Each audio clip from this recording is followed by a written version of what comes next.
6월의 첫 번째 설교는 나라 사랑에 관한 것이었습니다.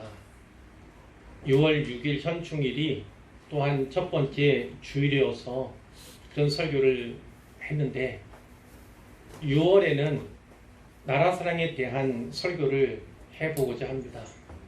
그러나 이 세상 나라만 아니라 하나님 나라에 관한 설교예요. 결혼에 대한 제목으로 설교가 정해졌기 때문에 보시는 분들은 어제 있던 결혼식 때문에 결혼 설교를 하나보다 이렇게 생각하실 수도 있지만 그것을 뛰어넘어서 저는 교회에 대해서 설교를 하는 것입니다. 하나님 나라에 대해서 설교하고자 하는 것임을 미리 아시기를 바랍니다. 하나님께서는 6일 동안 천지 만물을 창조하셨어요. 그리고 창조 사역의 정점, 활용 정점 이런 표현도 있는데 그 정점으로 사람을 창조하셨습니다.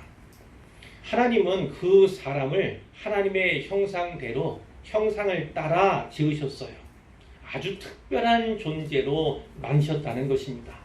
매우 존귀한 존재로 지음받은 존재가 사람이라는 거예요.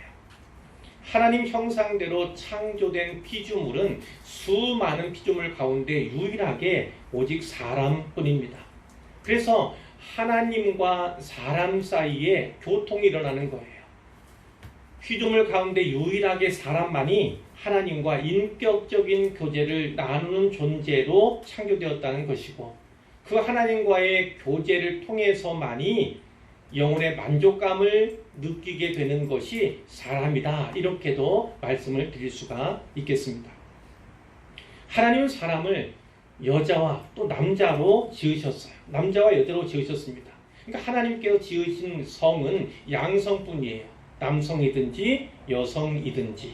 요즘에 간성이라고 어떤 중간성에 대해 이야기하는 사람들도 있고 성의 종류가 무수히 많다 이렇게 이야기하는 사람들도 있으나 그것은 성경적인 것이 아니고 그것은 단지 이론일 뿐이다. 이렇게 보시면 되겠습니다. 그리고 성경은 이 창조 섭리 속에서 남자와 여자를 구별하긴 구별하지만 절대 차별하지 않는다라는 사실을 분명히 기억할 필요가 있죠. 하나님께서는 이들에게 두 가지 사명을 주셨어요. 이들에게 주신 사명은 생육하고 번성하여 땅에 충만하라는 사명입니다. 아담 혼자서는 결코 그 땅에 충만할 수를 없는 거예요. 다음 세대를 이어갈 수가 없는 거지요. 또 정복하고 다스리라는 사명도 주셨습니다. 하나님 대신해서 다스리는 하나님 만드신 다른 피조물들을 다스리는 일을 사람에게 맡겨 주셨다는 것이죠. 하나님께서 좋았더라 또 좋았더라 이렇게 연발하시는 것을 우리가 잘 아시지 않습니까? 그 하나님께서 사람을 지으시고는 심히 좋았더라 이렇게 말씀을 하셨어요. 더 큰 만족감을 나타내신 것이지요. 자, 말씀드린 것처럼 성경은 남자와 여자를 구별하긴 구별하되 차별하지 않습니다. 차별은 하나님께서 주신 것이 아니라 사람이 만들어낸 산물일 뿐이죠. 창조섭리 속에서 남자와 여자에게는 구별되는 몇 가지 차이가 있습니다. 첫째 차이는 무엇이냐면 남자와 여자의 창조 사이에는 시간차가 있었다는 거예요. 시간차가 있었어요. 남자를 먼저 창조하셨고 나중에 여자를 창조하셨습니다. 여기서부터 가정에서의 질서 개념이 생기기 시작하는 거예요. 본문 19절, 이건 창세기 본문을 말해요. 창세기 2장에 있는 19절 말씀을 보시면 아담을 지으신 하나님께서 그에게 온갖 들짐승, 날짐승들의 이름을 지어주도록 하십니다. 아담이 각 생물을 보고 이름을 부르는 거예요. 부르는 것이 곧 그 짐승들의 이름이 되었다고 성경이 말씀을 합니다. 하나님께서는 첫사람 아담에게 하나님을 대신해서 다른 모든 피조물들을 다스리는 권한을 위임해 주신 거예요. 맡겨 주신 것입니다. 하지만 아담이 잊지 않고 반드시 기억해야 할 내용이 있죠. 무엇입니까? 그가 하나님께로부터 다스리는 권한을 위임받았다 할지라도 들짐승, 날짐승들과 마찬가지로 흙으로 지어졌다는 사실을 잊어서는 안 되는 것입니다. 그런데 그 내용 바로 앞에 18절에 이런 말씀이 있어요. 사람이 혼자 사는 것이 좋지 아니하니 내가 그 아담을 위하여 돕는 배필을 지으리라. 이런 말씀이 있습니다. 하나님께서는 아담이 혼자 사는 것을 좋아하지 않으셨어요. 그래서 아담을 위해서 여자를 짓고자 하셨습니다. 하지만 여자를 곧바로 지으신 것이 아니에요.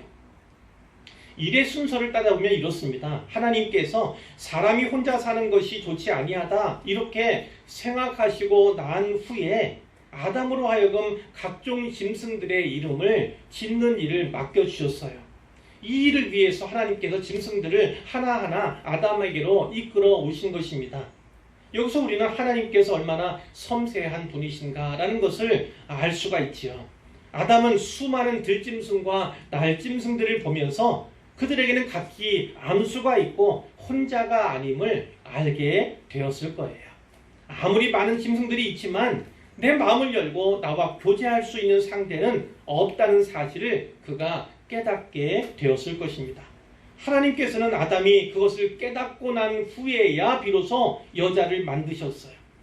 그 이유가 무엇입니까? 그래야만 아담이 마음을 다해서 그 여자를 환영하고 사랑해 줄 테니까 하나님께서 그렇게 하신 것입니다. 둘째로 남자와 여자 사이에는 진료적인 차원이 있습니다. 하나님이 남자와 여자를 지으실 때 사용하신 재료에 차이가 있다는 것입니다. 하나님께서 여자를 만드시는데 어떻게 하십니까? 아담을 깊이 잠들게 하셨어요. 그리고 아담의 갈빗대 하나를 취하셨습니다. 하나님은 아담에게서 취하신 그 갈빗대로 여자를 만드셨지요. 그러니까 하와는 아담이나 다른 피조물들과는 크게 다른 방식으로 창조가 된 것입니다. 피조물들 가운데 처음으로 살아있는 생명체로부터 창조된 존재가 여자라는 것이죠. 남자와 짐승들은 흙으로 지어졌지만 여자는 남자의 갈빗대로 지어졌습니다. 그러니까 남자와 여자는 창조 시에 사용된 재료가 다른 거예요.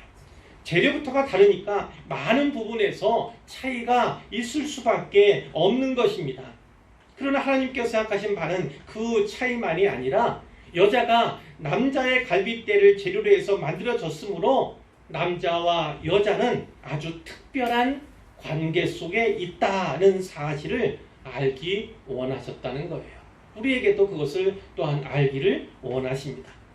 이 12절 말씀에 보니까 하나님께서 여자를 아담에게로 이끌어 오시는 내용이 나오죠. 마치 결혼식에서 어제도 보였던 것처럼 신부의 손을 이끌고 입장하는 신부의 아버지와 같이 하나님께서는 잠에서 깨어난 아담에게로 여자를 데려오셨습니다.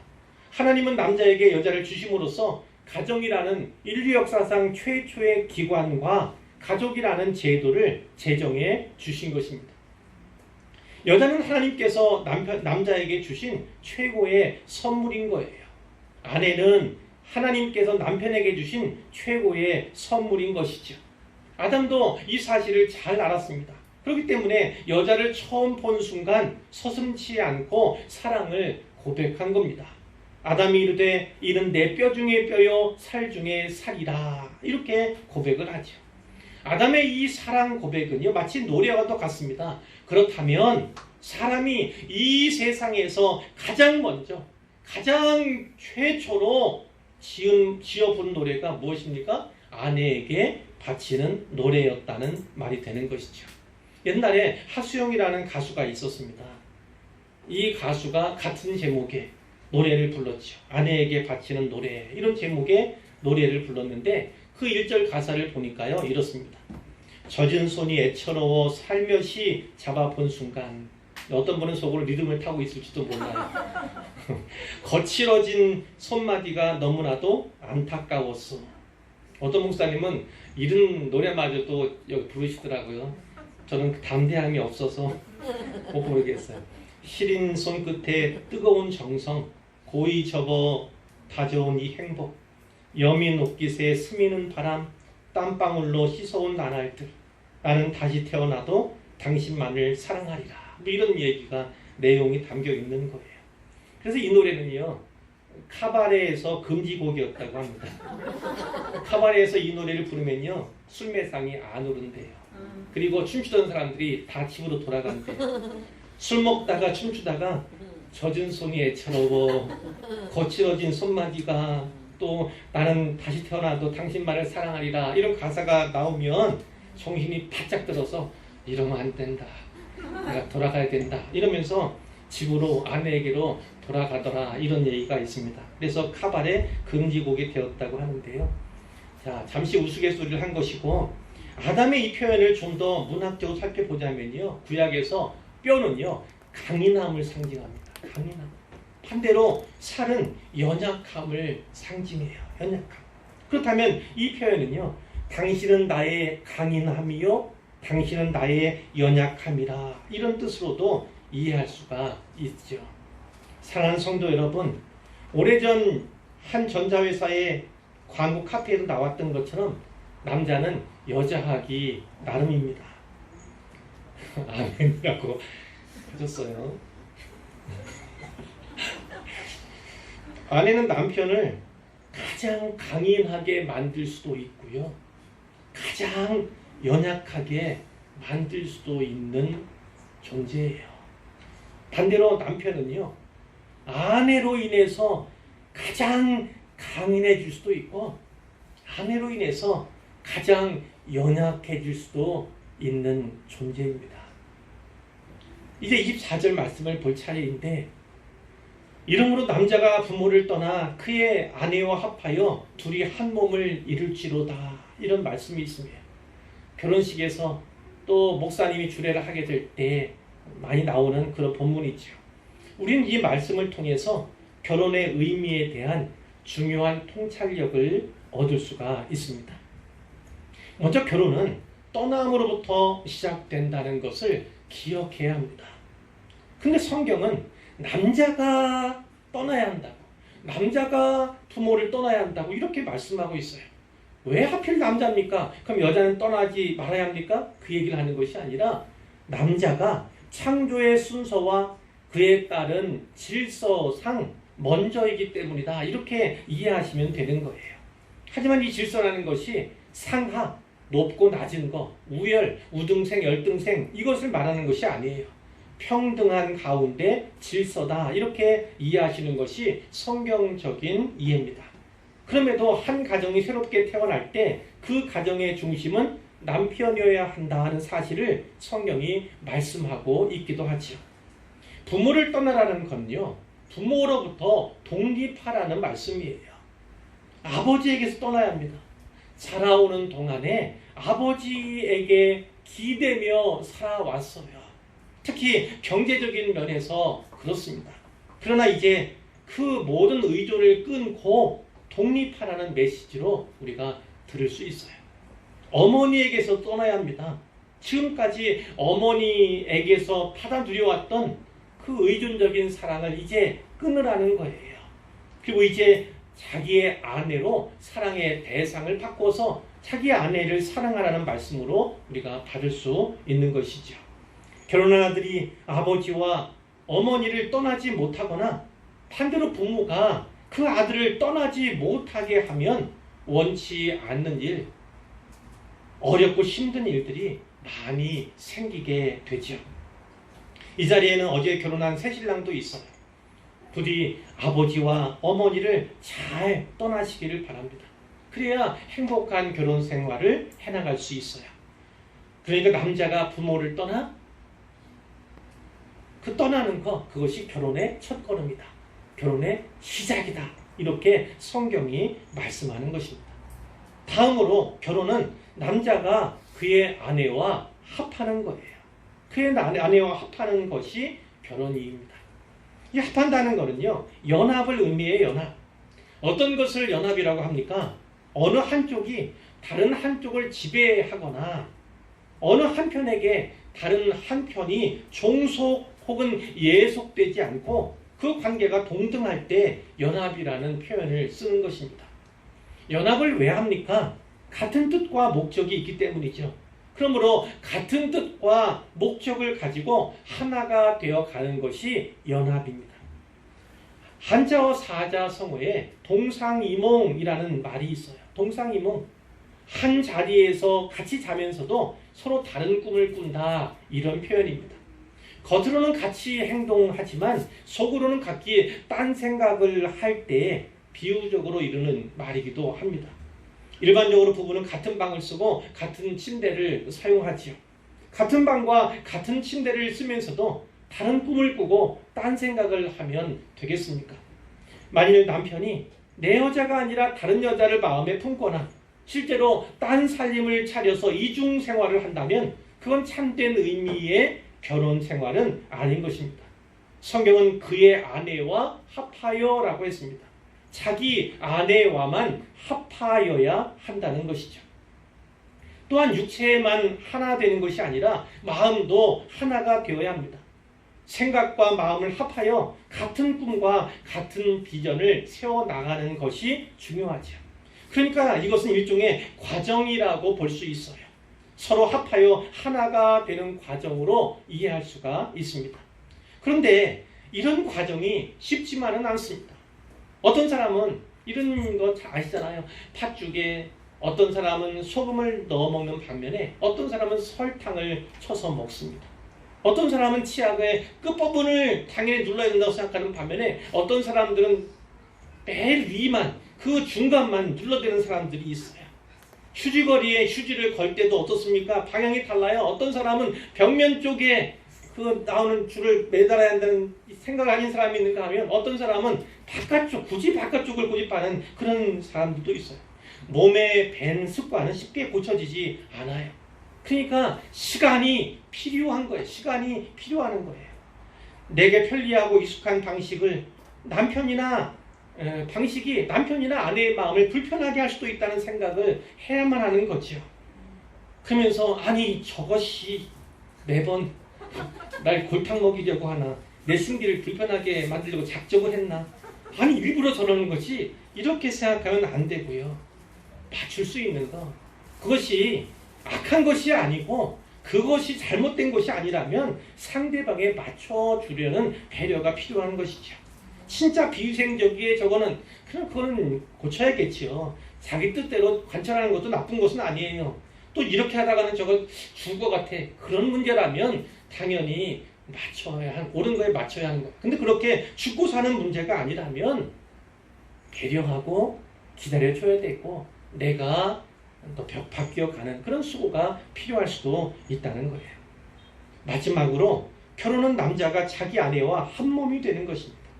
둘이 한 몸을 이룰지로다, 이렇게 말씀하죠.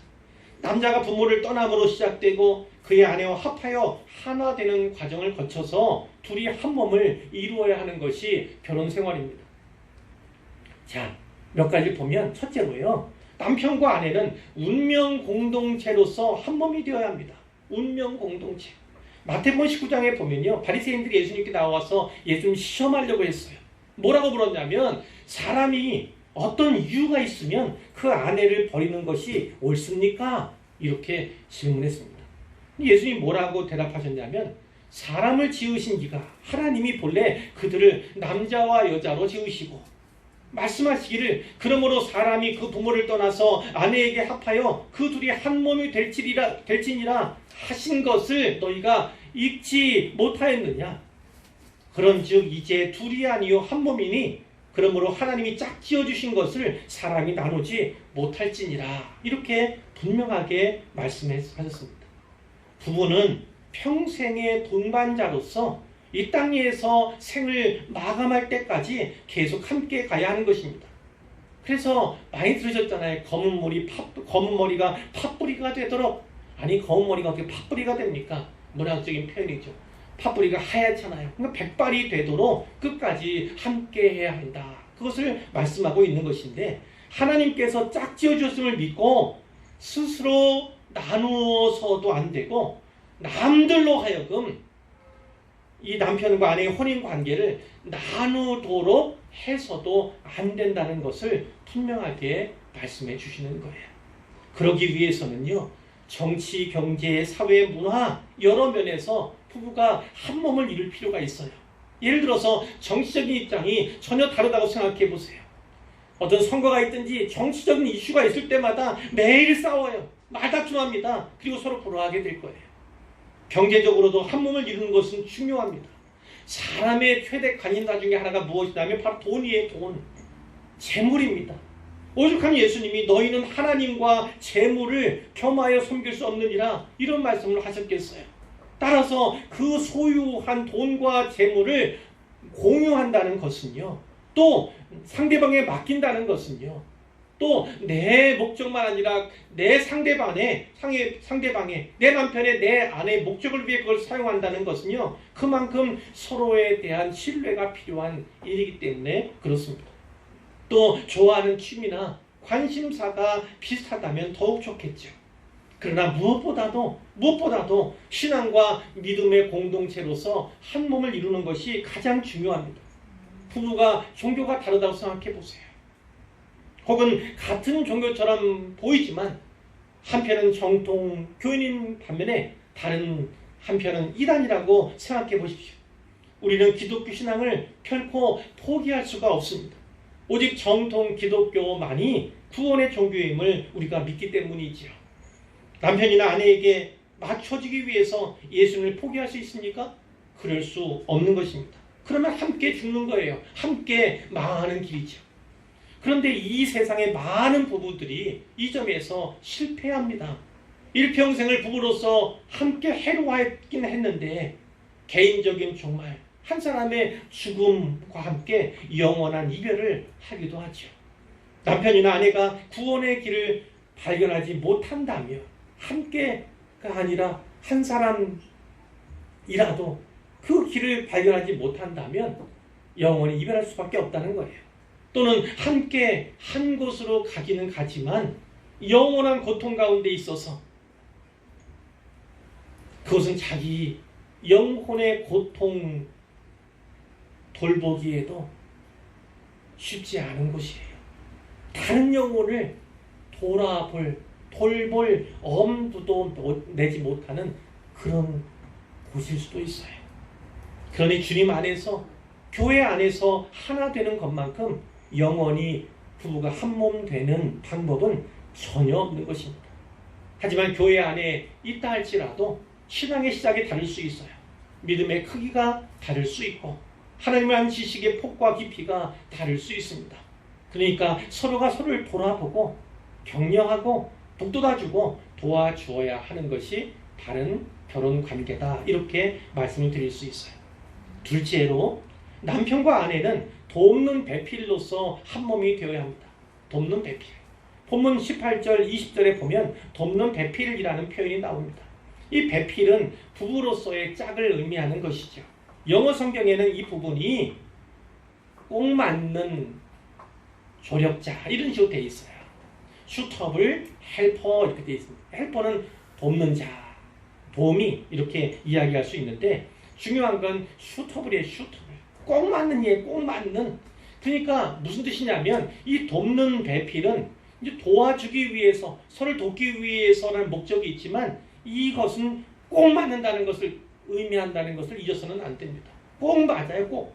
그러니까 우리 한 사람 한 사람의 부족함과 연약함을 너무나 잘 아시는 하나님께서 각자의 부족함과 연약함을 메우고 채워주시려는 뜻에서 남편과 아내를 주셨다.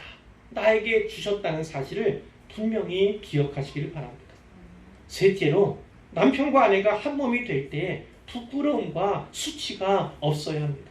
25절에 보니까 아담과 그의 아내 두 사람이 벌거벗었으나 부끄러워하지 아니하니라 이런 말씀이 있죠. 이것은 역시 우선적으로는 육체적인 벗음을 고려해야 합니다. 그런데 허니문 기간이 지나고요. 이제 이렇게 말하잖아요. 눈에 콩깍지가 꼈다. 그 콩깍지가 거치고 나면 그때는 상황이 달라질 수 있어요. 이제까지 보이지 않았던 것들이 보이기 시작합니다. 상대방의 허물이 보이기 시작하고 전에는 보이지 않았던 단점들이 보이기 시작해요. 그것을 용납할 수도 있지만 있는 그대로 받아주고 인정해 줄 수도 있지만 행여나 마음이 멀어지는 계기가 될 수도 있습니다.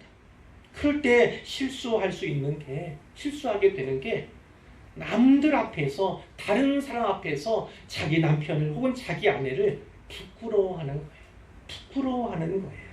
그러면 자칫 결혼 생활이 어려움에 빠질 수 있게 되죠. 이럴 때면 다시금 처음을 돌아봐야 합니다.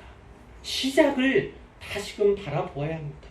어차피 이 부족한 부분을 채워주기 위해 나는 몰랐지만 하나님이 아셨어요. 이미 그 부족함과 역함이 있는 줄 하나님은 아셨어요. 내가 콩깍지가 껴서 몰랐고 안 보였을 뿐이고 발견하지 못했을 뿐이에요. 이제 안다고 해서 어쩌겠어요. 하나님께서 나에게 그 연약함을, 내 남편 혹은 내 아내의 연약함을, 부족함을 채워주기 위해서 나를 그 남편의 그 아내의 배우자로 삼으셨구나라는 사실을 분명히 기억해야 되죠. 그것이 바로 초심을 다시 찾는 거고 초심으로 돌아가는 길입니다.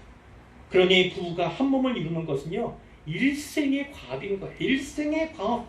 계속해서 한 몸을 만들어가고 이루어가야 하는 거예요. 이것이 결혼 생활인 것입니다. 오늘 또 다른 본문이 있죠. 에베소서 5장 22절 이하의 말씀은 그 아내들과 남편들에게 주시는 권면과 명령을 담고 있어요. 자, 간단히 살펴볼까요? 아내들에게 하나님이 무엇을 명령하시는 겁니까? 무엇을 명령합니까? 남편에게 어떻게 하라고요? 복종하라고요. 복종. 아내들이요, 자기 남편에게 복종하라는 겁니다. 복종. 아니, 복종이라니. 세상이 어떻게 변했고 이 시대가 어떤 시대인데 여건이 얼마나 신장이 됐는데 이 고리타분한 2000년대 사고방식을 우리에게 이야기하지? 이렇게 볼 수도 있어요.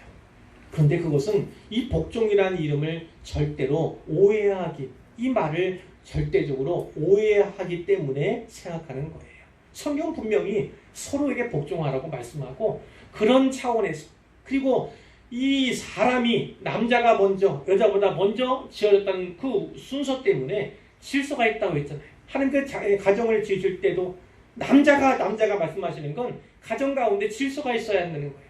그 질서가 있어야만 평화가 유지되기 때문에 하나님께서 이렇게 말씀을 하는 것이지, 결코 창조 섭리 가운데서는 남녀 간에, 남편과 아내 간에 상하관계, 우결을 따지는 개념이 여기에 전혀 들어가 있지 않은 거예요.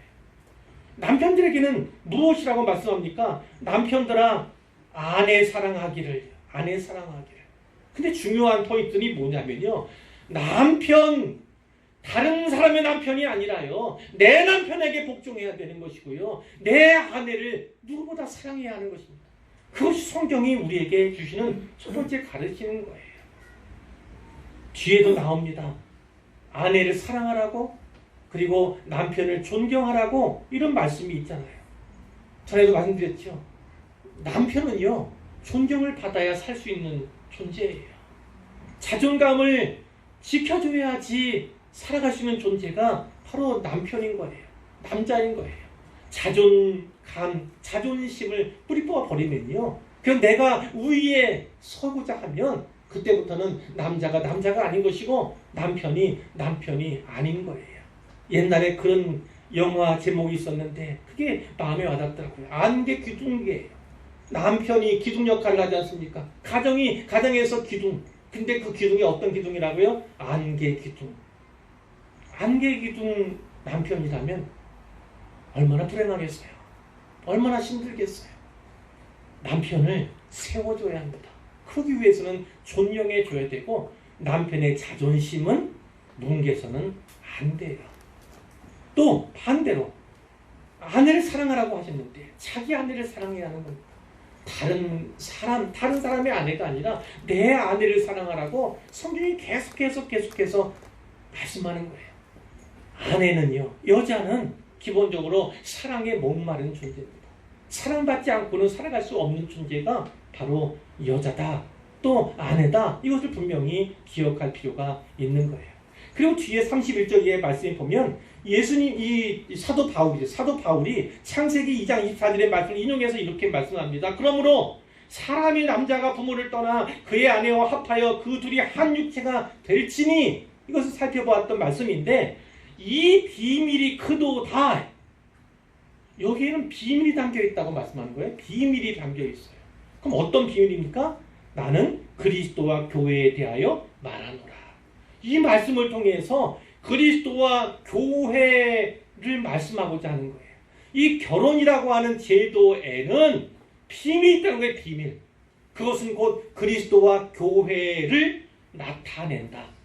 그리스도와 교회를 말씀하시기 위해서 결혼을 비유로 말씀하셨다는 것이고, 결혼 제도를 하나님께서 우리에게 주신 이유는 그리스도와 교회의 관계를 이해하기 위해서, 말씀하시기 위해서다. 이렇게 우리에게 또 말씀해 주시는 거예요. 사도 바울은 결혼을 비밀이 담긴 어떤 것으로 본 것입니다. 결혼은 한마디로 말하면 언약이에요. 언약. 결혼은 언약입니다. 이 언약은, 이 결혼 자체로 보면 이제 한쪽 부부와 한쪽 부지요. 남편과 아내의 언약이지만, 이 언약은 하나님과 백성 사이의 관계 속에서의 언약을 나타내기도 하고 상징하기도 합니다. 또 뿐만 아니라 그리스도와 교회 사이의 관계를 상징하는 언약이기도 하다는 것을 우리가 비밀로 받을 수가 있는 거예요. 그렇다면요, 이 결혼 생활이 그리스도와 교회의 관계로 비유되고 상징된다면, 그것이 비밀이 맞다면 그 결혼이 어떠해야겠습니까? 가장 거룩하고 가장 순결한 그런 관계가 되어야 한다는 거예요. 가장 거룩하고 가장 순결한 관계, 그리고 영혼과 정신과 몸이 온전히 연합되어야만 한다는 것을 우리로 하여금 알게 하는 거예요. 그리고 아내에게 명령했습니다. 남편에게 복종하라고. 그러면서 무슨 말씀을 하시냐면 그리스도와 교회에 대해서 또 말씀을 하시는 거예요. 여기에도 비밀이 있는 것입니다. 아내들이요, 자기 남편에게 복종하기를 어떻게 하라고요? 죽게 하듯 하라. 주님께 하듯이 복종하라는 거예요. 죽게 하듯이. 이는 이유를 말하고 있어요. 남편이 아내의 머리 되니 남편은 아내의 머리다라는 겁니다. 그리스도가 교회의 머리 된 것과 같다, 이런 말씀을 하시는 거예요. 그러므로 교회가 그리스도에게 하듯이 아내들도 범사에 자기 남편에게 복종할지니라. 교회가 그리스도에게 주의 몸된 교회 아니에요? 이 교회가 주님께 하듯이, 그리스도께 하듯이 그렇게 아내들도 범사에 자기 남편에게 복종하라, 이렇게 말씀하고 있어요. 이건 질서를 말하는 것입니다. 질서. 그 질서 속에서 남편에게 복종하는 것, 그것이 평안을, 그리고 같은 뜻과 목적을 궁극적으로 이루어가는 그런 모습이라고 우리가 알면 되겠고요. 또 남편에게 말씀했지요. 아내 사랑하기를 그리스도께서 교회를 사랑하신 것 같이, 그리고 그 교회를 위하여 자신을 주신 같이, 교회를 사랑하고 그 교회를 위해서 자기를 주신 같이. 그러니까 아내를 사랑하는데 예수님처럼 사랑하는 거예요. 예수님처럼. 예수님께서 자기 자신을 주신 것과 같이 그렇게 아내를 사랑하라, 이렇게 말씀을 하는 것입니다.